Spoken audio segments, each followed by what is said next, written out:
Hey there everyone, AJ back again for the Mighty Gluestick channel. I make videos about Dungeons & Dragons lore full-time and have a collection of hundreds of monster ecology and strategy videos on my channel. If you like what I do, please consider subscribing as I upload at least twice a week, and every subscriber helps truly. A fun bonus video for you today in the spirit of historical accuracy and putting my money where my mouth is research-wise. Also, just to grab the so-called Dungeons & Dragons purists and edition warriors by the scruff of the neck and say, hey, my friends, Dungeons & Dragons is not a medieval reenactment with monsters and magic. It's not even a pure sword and sorcery fantasy game. It was, is, and will always be a science fantasy game, and here is why. The Dungeon Master's Guide 1979 contains in the recommended reading list a list of science fiction books: the World of Tears series, Hero's Journey, the Mars books of Edgar Rice Burroughs. Years before that though, Dave Arneson, the co-creator of D&D, was a fan of sci-fi. He included in the original Blackmore supplement an extraterrestrial, Stephen the Rock, in the Temple of the Frog. Then co-creator Gary Gygax brought us Expedition to the Barrier Peaks in 1976, 4 years before it was officially published. He ran it at the second Origins Game Fair. Mind flayers are aliens, and that technology is one of the coolest and most horrific things about them. Oh, I almost forgot, Arneson also included a massive alien sky city that had crash landed in the adventure called City of the Gods. Blackmore was blended into D&D Basic, the longest running edition of the game so far, with its inclusion in the Mystara setting and in later adventures for the basic rule set. We have a couple of standout fantasy adventures, both published in 1985, such as Earthshaker, featuring a giant mecha robot twice the size of a castle, thanks to the excellent creative mind of David Zeb Cook, and Where Chaos Reigns by Graham Morris, which is an adventure set on a totally different world, as well as the regular game world, a parallel dimension version of Mystara named Aelos, which is threatened by a technologically advanced humanoid race called the Ords, who make use of time travel nexus that links locations transdimensionally and transtemporally. And for the benefit of those who think I seem to pull the cosmic nature of D&D out of thin air, let me just quote a little bit from the introduction of that adventure, and bear in mind this is 1985. The prime plane in which the adventurers live is but one of the teeming planes scattered throughout the multiverse, yet within itself the prime plane encompasses another whole universe, a universe in which different parallel worlds follow their own courses, sometimes moving in step with one another and at other times diverging. Throughout its history, the world in which the characters live has witnessed the development of the powers of magic and the growth of major races: humans, elves, dwarves, and halflings. Many worlds grow thus, and with only minor variations on the normal theme, but in other parallel worlds, normality is sometimes swept aside by some aberrant influence. Aelos, where the adventure in this module takes place, is such a parallel world. Even in 1985, Dungeons & Dragons was set firmly in a multiverse. In the 1980s, Jeff Grubb was prolific in his inclusion of science fantasy into D&D.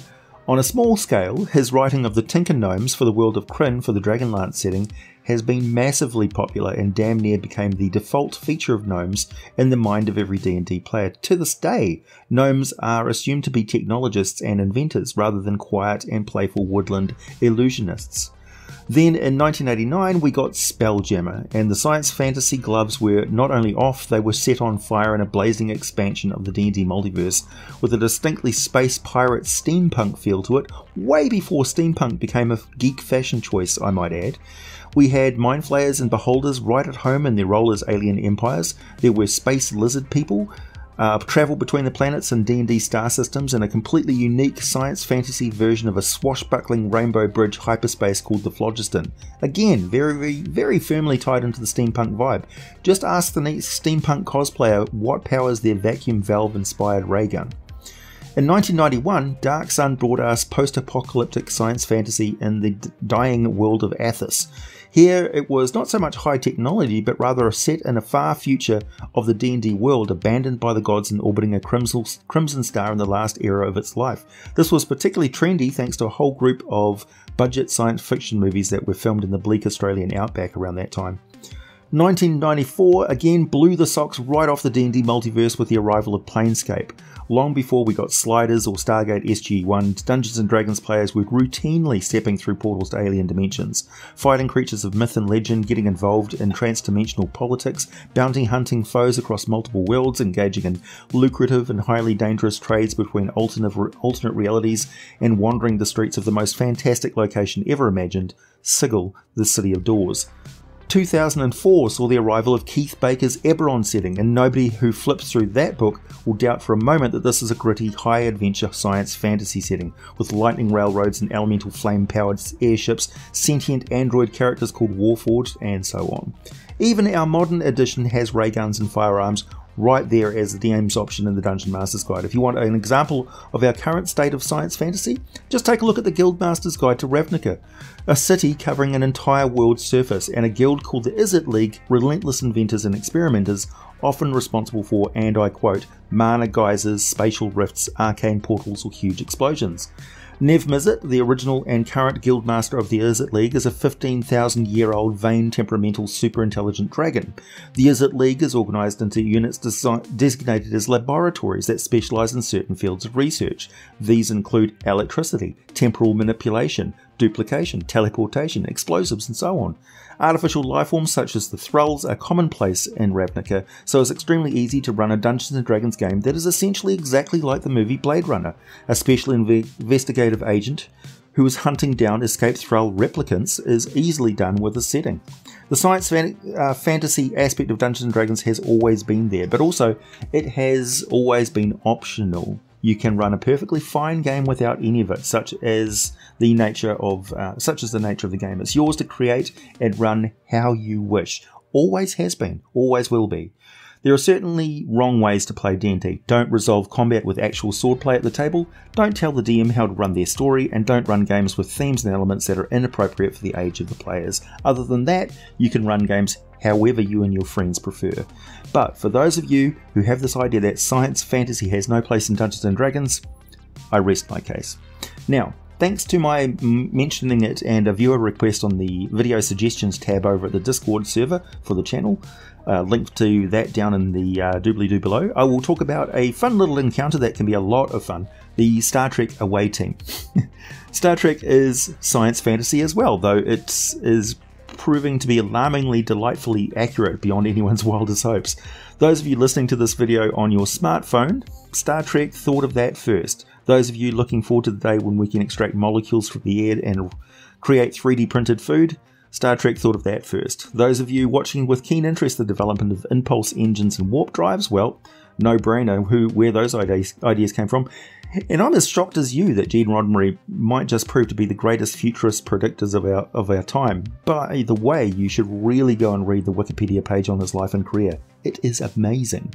So, let's use only the existing resources for 5th edition Dungeons & Dragons and create an accurate version of a Star Trek Away mission team who have been bound to from an orbiting Federation starship. And which one is the most likely? Well, how about the spore drive equipped vessel called Discovery? We know it's capable of travelling to another dimension, so the story checks out in both universes.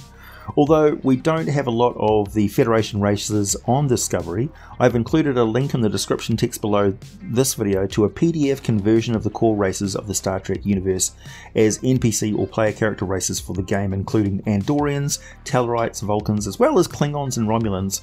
These are really good, balanced and simple, and the PDF is only two pages long, so yeah, print it out and just have it on hand. The Star Trek Away Team doesn't wear armour or employ personal force fields, so they have an armour class of 10, and they are, for the sake of this encounter, ridiculously feeble compared to the physical and hand-to-hand capabilities of your average heroic player character. The average hit points of an Away Team member is 2d4 plus 10, or between 12 and 18 with an average of 14 hit points. And before you go thinking this is a low-level, low-challenge rating encounter, we get to the technology aspect. This includes transporters, communicators and locator badges, tricorders and phaser pistols. The phaser is actually pretty simple. It's essentially a laser pistol from the Dungeons Master's Guide, page 268. The pistol has a couple of differences though. First, it doesn't have a reloadable energy cell. It has to be recharged via an external energy source, so it's limited to 50 shots. Also, it has a variable damage output. Let's say it has a kill setting, which is the 3d6 radiant damage, a low power setting of 2d6 or 1d6 radiant damage, and a stun setting of 4d6 radiant subdual damage. So if reduced to 0 hit points, the target is merely knocked unconscious and wakes up a few minutes later with a really bad headache. The range of the phaser pistol is only 40 feet close range and 120 feet long range. Also, you can include a special action a Star Trek away team member can perform, which is basically an intelligence arcana skill where they can adjust the energy frequency of the phaser to overcome a target that has resistance to radiant damage, though it takes them a couple of rounds to make the manual adjustment to their weapon if it's the first time they've had to do such a thing. The phaser pistol can also be set to overload and explode. This is fairly formidable. The phaser does make a telltale high-pitched noise when it's overloading, and I can't recall any instance where one has been thrown at an enemy. Can you? I can't think of one. So it's placed somewhere, then takes about 6 rounds before it explodes, and I would use the listed damage and blast radius as a bunch of dynamite sticks tied together. So 10d6 bludgeoning damage to a 20-foot area. Any creature in that area can make a DC 10 dexterity saving throw or to possibly halve that damage.